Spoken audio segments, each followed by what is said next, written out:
Hey, what's going on, everybody? Today's video, I want to talk about the news that Logitech and Tencent are apparently teaming up to bring to market a cloud gaming based handheld device.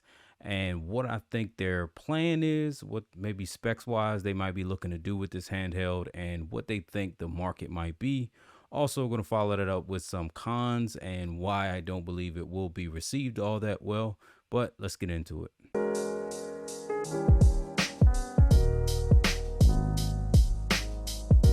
Okay, so Logitech and Tencent are bringing this device to market. Like I said, it's supposed to be a cloud gaming based handheld device.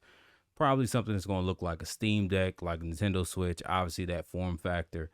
Um, I guess they believe that there is a market for cloud gaming, and I do too, actually. Someone who plays Stadia, plays GeForce Now, I've played Luna, I've played xCloud. I play pretty much everything out there besides Shadow PC.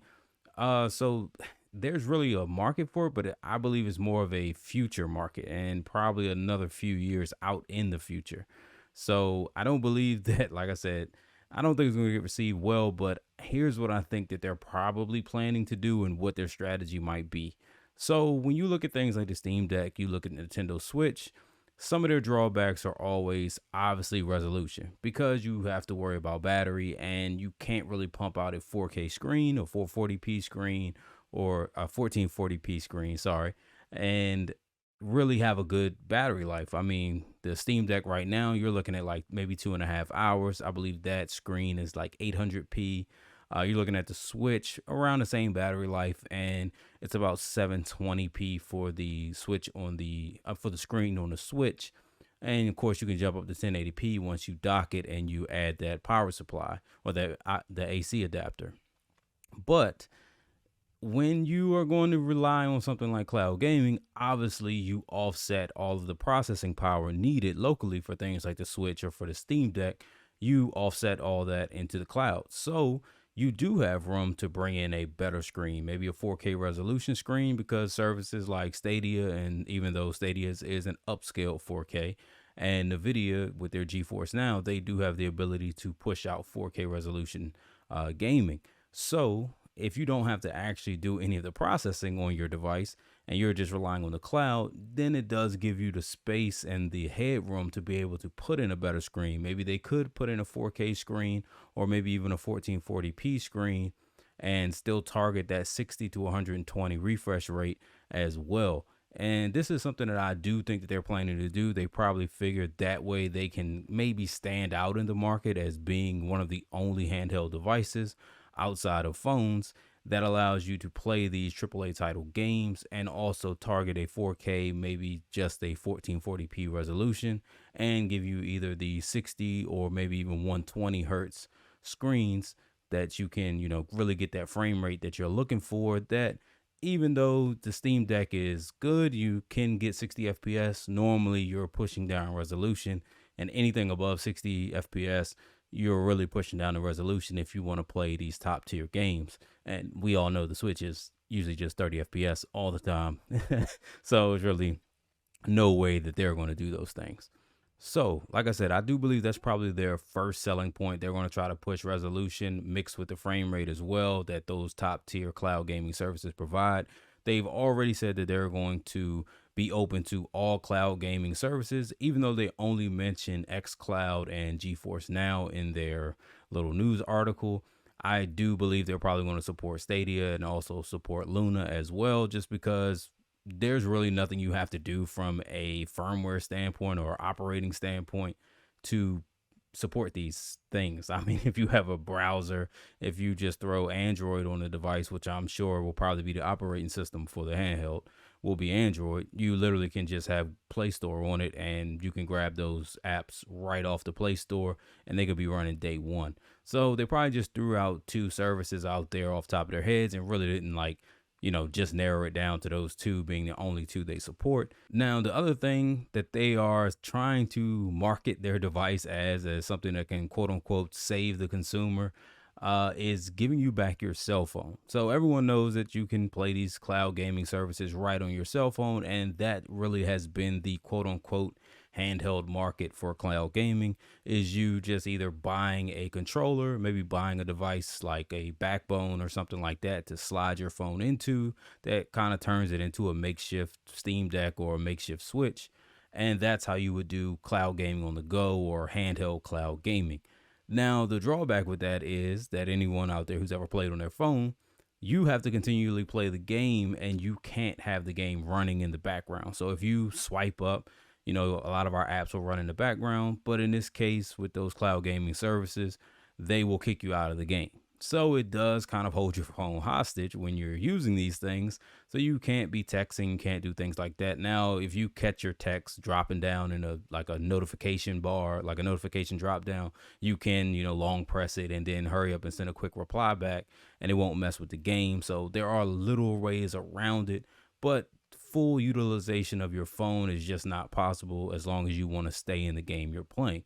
So they look at it as, well, if you buy this handheld device for cloud gaming, it gives you your phone back and you can do with your phone whatever you want. Whether you want to tweet, text, surf YouTube, whatever. You get your phone back and it's not held hostage by the game you're playing.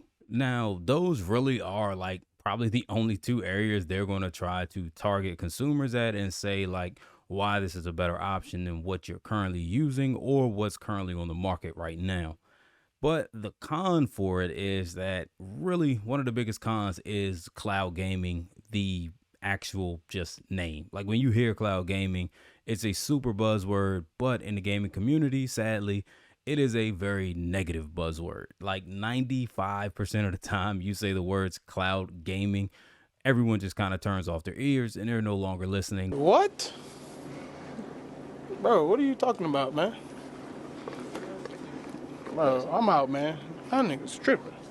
Because they don't really see it as a viable thing. They don't see it as something that you can actually play top tier games on and play them at their peak, so to speak. Hardcore gamers are going to tell you it either just looks bad, it doesn't look good enough, or even though you might be hitting a certain frame rate, input lag is there, that input latency, they're just not rocking with it. That's just how it is. So that's going to be their biggest hurdle, is that right now cloud gaming is really just not seen in a good light for the majority of the gaming community.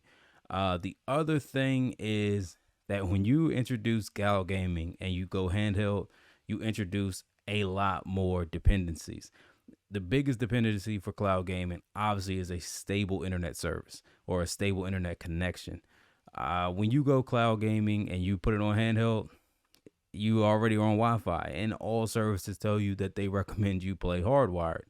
So unless you're going to sit there and put an Ethernet port on your device, which kind of makes it weird to do handheld gaming if you are still plugged into something, you're always going to have probably a very inconsistent internet connection. Now, I know some of you guys out there probably have great Wi-Fi connections, and you say, well, I play over Wi-Fi all the time and it works perfect.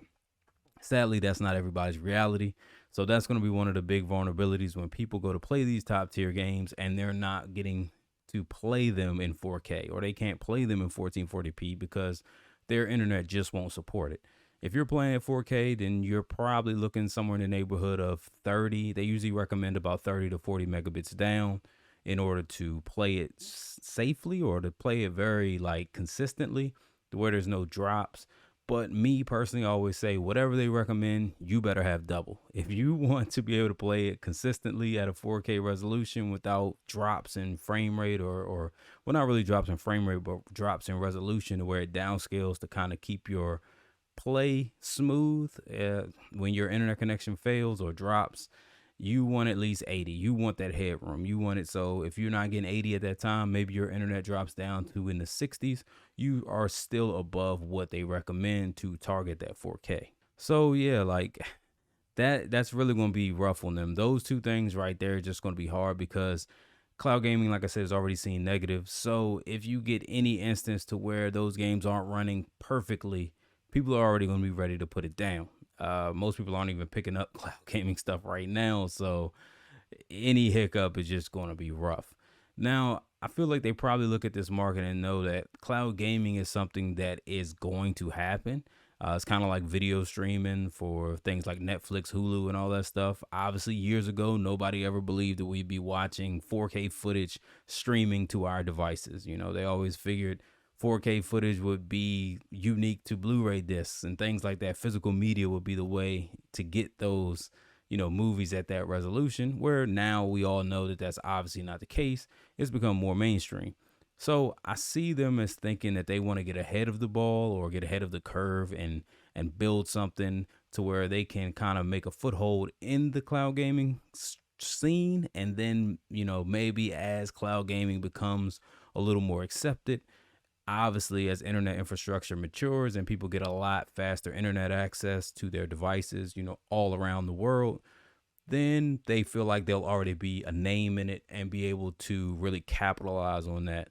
And obviously, that's something that all people in that sphere, whether it's Microsoft, whether it's Amazon, whether it's Google, Nvidia, they all know cloud gaming really isn't profitable right now, and it's just seen as not even something that should be done by most people. But they know that as things mature, it will run better. It will be seen as a lot more viable, especially people who don't want to pay, that level of money to where buying a PlayStation 5, an Xbox Series X, the new and latest and greatest video cards, and they want to be able to still play those AAA games at a pretty high level. Now, sadly, like I said, I really don't see this working because they're probably not even going to put in enough money to get through these next 3 to 5 years that it's going to take, I think, before cloud gaming even starts getting accepted somewhat. Right now, it's really not accepted much at all. Like, it's a very niche thing. But I don't see them investing the money and time just to keep taking those hits year after year after year. Uh, so I don't see this actually lasting, but I'm still interested in seeing what they do bring to the table because I'm always up to see new technology and just, new strategies they're trying to implement to maybe get us to game a different way. I'm always up for it just to see what it has, what it offers. Like I said, I've played every cloud gaming service there is except for Shadow. And for the most part, they all really have pros. They all do have their cons, but each one is actually, pretty viable to me. I have a really good internet service though.